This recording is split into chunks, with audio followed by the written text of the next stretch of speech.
March মাসের মধ্যে তদন্ত রিপোর্ট আমরা পেয়ে যাই, এপ্রিল মাস থেকে বিচার প্রক্রিয়ার আনুষ্ঠানিক পর্বটা শুরু হওয়ার সম্ভাবনা রয়েছে। ট্রাইব্যুনালে দুটো মামলা নির্ধারিত তারিখ ছিল আজকে। একটা হচ্ছে তদানীন্তন প্রধানমন্ত্রী শেখ হাসিনা, তার মামলাটি ছিল আজকে। আরেকটি হচ্ছে ওবায়দুল কাদের সহ তদানীন্তন মন্ত্রিপরিষদের সদস্য এবং 14 দলের যারা নেতৃবৃন্দ, তাদেরকে নিয়ে আরেকটি দ্বিতীয় মামলা যেটা ছিল, সেই মামলাটিরও নির্ধারিত তারিখ ছিল। আজকে আদালতে আমরা দুটো পিটিশন দিয়েছিলাম। শেখ হাসিনার মামলায় আমরা তদন্ত কর্মকর্তার যে রিপোর্ট সেটার বরাত দিয়ে জানিয়েছি যে এই তদন্ত কাজ অলমোস্ট শেষের দিকে আছে। শেষের দিকে আসার পরে জাতিসংঘের যে রিপোর্টটা প্রকাশিত হয়েছে, জাতিসংঘ গত জুলাই আগস্টে বাংলাদেশে সংগঠিত যে মানবতা বিরোধী অপরাধ সেটার ব্যাপারে বিস্তারিত তদন্তপূর্বক তারা একটা রিপোর্ট প্রকাশ করেছেন, যেটা গোটা দুনিয়ার মানুষ এটা জানেন, যেটা অনলাইনে অ্যাভেলেবল আছে। আমরা সেই রিপোর্টটার কপি পেয়েছি এবং সেই রিপোর্টে খুব সুস্পষ্টভাবে তারা বলেছেন যে বাংলাদেশে জুলাই আগস্টে যে আক্রমণটা হয়েছে, যে মানবতা বিরোধী অপরাধটা হয়েছে, সেটা ছিল ওয়াইড স্প্রেড এবং সিস্টেম্যাটিক। সেটা ছাত্র জনতাকে দমন করার জন্য সরকারের সকল ফোর্স আগ্নেয়াস্ত্র ব্যবহার করে, লিথাল ওয়েপন ব্যবহার করে, হেলিকপ্টার ব্যবহার করে তাদেরকে হত্যা করেছে।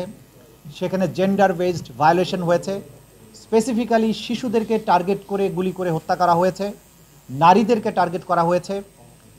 এবং এই আন্দোলন দমনের সময়ে সরকারের যে নিষ্ঠুরতা ছিল সেটা ছিল পূর্ব পরিকল্পিত, সেটা ধাপে ধাপে বেড়েছে এবং সারা বাংলাদেশ জুড়ে একযোগে হয়েছে। এইটার প্রধান নির্দেশদাতা হিসাবে জাতিসংঘ শেখ হাসিনাকে চিহ্নিত করেছেন।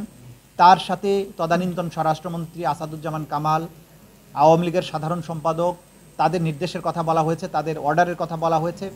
এবং ছাত্রলীগ, যুবলীগ, আওয়ামী লীগের বাকিরা পুলিশ এবং অন্যান্য বাহিনীর সাথে অক্সিলিয়ারি ফোর্স হিসাবে এই হত্যাকাণ্ড এবং মানবতা বিরোধী অপরাধ সংগঠন করেছে। এই এভিডেন্সটা আসার পরে ন্যাচারালি আমাদের তদন্ত রিপোর্টের মধ্যে সেটা অন্তর্ভুক্ত হবে বলে আমরা মনে করেছি এবং আমরা জাতিসংঘের কাছে চেয়েছি যে তারা যে সমস্ত ম্যাটেরিয়ালের উপর ভিত্তি করে এই প্রতিবেদন তৈরি করেছেন সেগুলো পাওয়ার ব্যাপারে আমরা তাদেরকে রিকোয়েস্ট জানিয়েছি। সেগুলো আমরা সংগ্রহের একটা প্রক্রিয়ার মধ্যে আছি।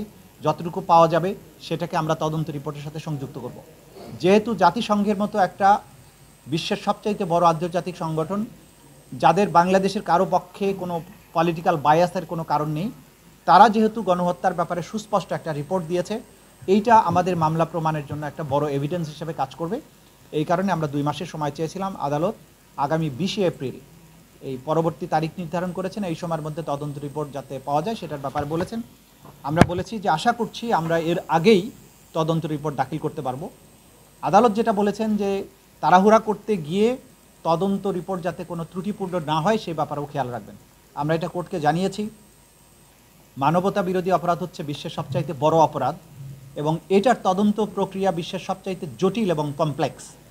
এই কারণে এটাকে যথাযথ প্রক্রিয়া অনুসরণ করে রিপোর্ট আমরা দেওয়ার চেষ্টা করছি। সেক্ষেত্রে আমাদের তদন্ত সংস্থা এবং প্রসিকিউশন দিনরাত কাজ করছেন। এই ব্যাপারে আমরা আপনাদের মাধ্যমে জাতির কাছে এটি মেসেজটা দিতে চাই যে আমরা দিনরাত কাজ করছি এবং আমরা তদন্তের একটা চূড়ান্ত পর্যায়ে আছি। আশা করছি খুব সহসাই এই রিপোর্টগুলো আমাদের হাতে চলে আসবে। বাকি যে মামলা ছিল ওবায়দুল কাদের সহ বাকি মন্ত্রীদের, তাদের ব্যাপারেও একই প্রেয়ার এবং একই এভিডেন্স কিন্তু এখানে কাজ করবে। সেই হিসাবে তাদের ক্ষেত্রেও আমরা একই আবেদন জানিয়েছিলাম, আদালত সেটা মঞ্জুর করেছেন। আজকে আরেকজন আসামি সোলাইমান সেলিম, যিনি পুরান ঢাকার একজন সাবেক সংসদ সদস্য হাজী সেলিমের পুত্র, তার বিরুদ্ধে আগেই গ্রেপ্তারি পরোয়ানা জারি হয়েছিল। তিনি অন্য মামলায় গ্রেপ্তার হয়ে জেল হাজতে থাকার কারণে এই তথ্য আসার পরে আমরা তাকে আমাদের এই মামলাতে শোন অ্যারেস্ট দেখানোর জন্য এবং প্রোডাকশন ওয়ারেন্ট ইস্যু করার জন্য আবেদন করেছিলাম। তাকেও 20 এপ্রিল আদালতে উপস্থিত করার জন্য নির্দেশ দিয়েছেন। এটা ছিল মোটা দাগে আমাদের কথা। আমরা যেটা আপনাদের মাধ্যমে বলতে চাই যে এই যে আসামি যারা এখানে আছেন তাদের বিরুদ্ধে আমরা যে ধরনের প্রমাণগুলো পাচ্ছি এবং প্রতিনিয়ত এর বাইরে আমরা বিশ্ববিদ্যালয়গুলোতে গণশুনানিতে যাচ্ছি, যাতে করে যে সমস্ত ভিকটিমরা তাদের সুযোগ হয়নি আমাদের কাছ পর্যন্ত পৌঁছার, বিশ্ববিদ্যালয়গুলোতে যখন আমরা গণশুনানিতে যাচ্ছি তখন দেখা যাচ্ছে শত শত ভিকটিম তারা আসছেন। তাদের মোবাইলে যে ধারণকৃত ফার্স্ট হ্যান্ড ইনফরমেশন, যে ভিডিও ক্লিপস, সেগুলো আমাদেরকে তারা দিয়েছেন। তাদের যে উপরে সংগঠিত নিষ্ঠুরতা সেগুলোর বিবরণ তারা দিয়েছেন। ফলে আমাদের এই রিপোর্টগুলো আরও অনেক বেশি এক্সপান্ড হচ্ছে এবং আমরা প্ল্যান করেছি আগামী এই সপ্তাহে এবং আগামী সপ্তাহের মধ্যে আরও অনেকগুলো বিশ্ববিদ্যালয়ে এরকম গণশুনানিতে আমরা যাব এবং সে কারণে যেহেতু ঢাকাতে বেশি পরিমাণে হয়েছে, ঢাকার সবগুলো বিশ্ববিদ্যালয়ের কাছে যদি যাই, তাদের কাছে এই সংগৃহীত এই তথ্য প্রমাণগুলো আমাদের তদন্ত রিপোর্টকে অনেক বেশি এনরিচ করবে। সে কারণে এগুলোকে গুছানোর জন্য একটা সময়ের প্রয়োজন হবে।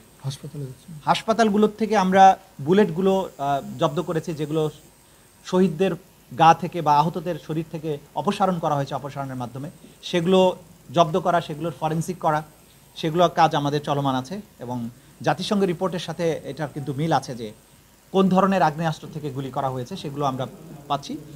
এই যে বিস্তৃত কাজ, একটা হত্যাকাণ্ড হলে খুব সহসাই রিপোর্ট দেওয়া সম্ভব ছিল, তো জাতিসংঘ বলেছে প্রায় ১,৫০০, আমাদের কাছে ১,৫০০ থেকে ২,০০০ এরকম তথ্য প্রমাণ আছে, এই পরিমাণ শহীদ এবং বাকি তো আহতের প্রশ্ন আছে। সুতরাং এটা অসম্ভব জটিল এবং কঠিন কাজ, কিন্তু আমরা দিনরাত পরিশ্রম করে এটাকে সফল করতে চাই। আমাদের প্রত্যেকের মধ্যে সেই দৃঢ় প্রতিজ্ঞা আছে, আমরা জাতির কাছে কমিটেড। ইনশাল্লাহ আমরা খুব দ্রুততম সময়ের মধ্যে এটা কমপ্লিট করতে সক্ষম হব। আমরা বলেছি যে আশা করছি, কারণ রিপোর্টের যে বর্তমান স্ট্যাটাস, কোন পর্যায়ে তদন্তটা আছে সেটা আমরা বলেছি। সেটা বলার মাধ্যমে আমরা বলেছি যে আমরা আশা করি যে আগামী মাসের মধ্যেই এই বিশেষ করে সাবেক প্রধানমন্ত্রী শেখ হাসিনার বিরুদ্ধে যেটা, সেটার তদন্ত রিপোর্ট দাখিল করা সম্ভব হতে পারে বলে আমরা আশা করছি। এটা কোনো ফাইনাল টাইম লাইন নয়। আপনারা মনে রাখবেন যে তদন্ত কাজে যতটুকু লাগবে সেইটুকু সময় কিন্তু আমরা গ্রহণ করব। কারণ আমরা যদি বেশি তাড়াহুড়ো করি, তাহলে এত কমপ্লেক্স একটা তদন্তের যদি কোনো ত্রুটি থাকে এবং সেই ত্রুটির ফাঁক দিয়ে আসামি বেরিয়ে যায়, তাহলে জাতির কাছে কিন্তু আমরা দায়বদ্ধ থাকব। সেই দিকটা বিবেচনায় রেখে আমরা একদম ত্রুটিহীনভাবে রিপোর্টটা যাতে তৈরি করতে পারে আমাদের তদন্ত সংস্থা, সেই সময়টা আমরা তাদেরকে দিচ্ছি। আমরা তো সেটা বলতে পারছি না। তদন্ত রিপোর্ট হাতে পাওয়া মাত্র আপনারা জানেন যে একটা সিস্টেম আছে, সেই সিস্টেম অনুযায়ী আমরা ফর্মাল চার্জ তৈরি করব। ফর্মাল চার্জ দাখিলের মাধ্যমে আনুষ্ঠানিক বিচার প্রক্রিয়াটা শুরু হবে। তদন্ত রিপোর্টটা পাওয়া মাত্রই কিন্তু আসলে বুঝতে পারবেন যে ফাইনাল বিচার প্রক্রিয়ার কাজটা শুরু হয়ে যাবে। সুতরাং যদি মার্চ মাসের মধ্যে তদন্ত রিপোর্ট আমরা পেয়ে যাই, এপ্রিল মাস থেকে বিচার প্রক্রিয়ার আনুষ্ঠানিক পর্বটা শুরু হওয়ার সম্ভাবনা রয়েছে। জাতিসংঘে তো আবেদন করার বিষয় না, জাতিসংঘের সাথে আমাদের কথাবার্তা হয়েছে, জাতিসংঘের সাথে আমাদের কথাবার্তা চলমান আছে। আমরা চেয়েছি তাদের কাছে সেই রিপোর্ট আমরা নেয়ার প্রক্রিয়ার মধ্যে আছে।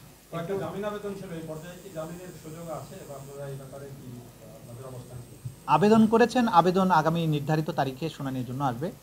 মানবতা বিরোধী অপরাধের মতো জটিল এবং এত সিরিয়াস অ্যালিগেশনের ক্ষেত্রে এটা তো বলাই আছে অজামিনযোগ্য, কিন্তু জামিনের ব্যাপারে তো আদালতের জুরিসডিকশন আছে যদি আদালত মনে করে। কিন্তু এই সব আসামিদের বিরুদ্ধে এমন সব অভিযোগ আছে যে তাদেরকে বিচার শেষ হওয়ার আগে জামিন দেওয়ার কোনো সুযোগ আছে বলে আমাদের দিক থেকে আমরা মনে করি না। কিন্তু ডিসিশন নেওয়ার ক্ষমতা তো সবসময় আদালতের, আমরা আদালতের উপরে কোনো কথা বলতে চাই না। আমরা এই জামিনের ঘোরতর বিরোধিতা করবো এবং তথ্য প্রমাণ তুলে ধরবো যে কেন এই আসামিদেরকে জামিন দেওয়ার কোনো সুযোগ নেই, সেটা আমরা তুলে ধরবো। আচ্ছা, আপনারা জানেন যে এই মামলাতে একটা গুরুত্বপূর্ণ প্রমাণ হবে যে ডিজিটাল তথ্য প্রমাণ। তো ডিজিটাল তথ্য প্রমাণ আপনারা জানেন যে ডিজিটাল ফুটপ্রিন্ট বলে একটা জিনিস থাকে। তো আমরা এই সমস্ত ডিজিটাল এভিডেন্স পেয়েছি, এমন তারা বিভিন্ন জায়গায় যে সমস্ত কথাবার্তা বলেছেন, যে গণহত্যার জন্য যে সমস্ত নির্দেশাদি দিয়েছেন, সেই সব নির্দেশাবলী যে তাদের টেলিফোনিক অর্ডারের মাধ্যমে যে গিয়েছে, হত্যাকাণ্ড করে এক ছাত্র জনতাকে নির্মূল করার কথা বলা হয়েছে, সমস্ত টেলিভিশন চ্যানেলগুলো বন্ধ করে দেওয়ার কথা বলেছে, এই ধরনের কথোপকথন তারা যে করেছেন তাদের অজ্ঞাতে সেগুলো রেকর্ডেড হয়েছে। তো সেগুলো আমাদের হাতে আসছে। তো আমরা যেটা বুঝি আপনাদেরকে যেটা বলতে পারি যে মানুষকে মারার জন্য যে ফাঁদ তারা পেতেছিলেন, সেই ফাঁদে হয়তো তারাই পড়তে যাবেন।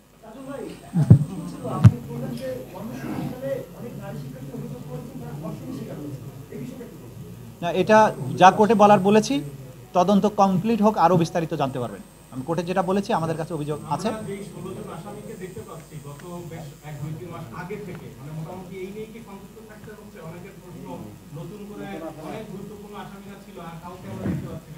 না, অন্যান্য মামলাতে অনেকেই গ্রেপ্তার হয়েছেন আর অনেকেই গ্রেপ্তারের বাইরে আছেন, যেটা আপনাদেরকে আগেও বলেছি যে ক্রমান্বয়ে কিন্তু গ্রেপ্তার হচ্ছে, গ্রেপ্তারের সংখ্যা বাড়ছে, ওয়ারেন্টের সংখ্যা বাড়ছে, কিন্তু প্রধান কিছু জায়গায় আসামি গ্রেপ্তার করা সম্ভব হচ্ছে না।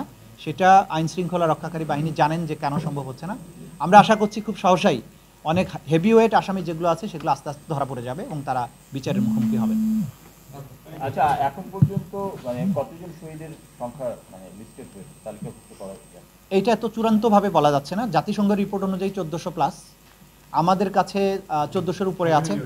স্বাস্থ্য মন্ত্রণালয়ের কাছে এক ধরনের সংরক্ষিত লিস্ট আছে, কারণ তারা বহু মানুষকে এখনও তালিকাভুক্ত করতে পারেননি। তো 1500+ এখন পর্যন্ত আমাদের কাছে তথ্য আছে। এটা ক্রমান্বয়ে বাড়বে বলে আমরা ধারণা করছি। Thank you.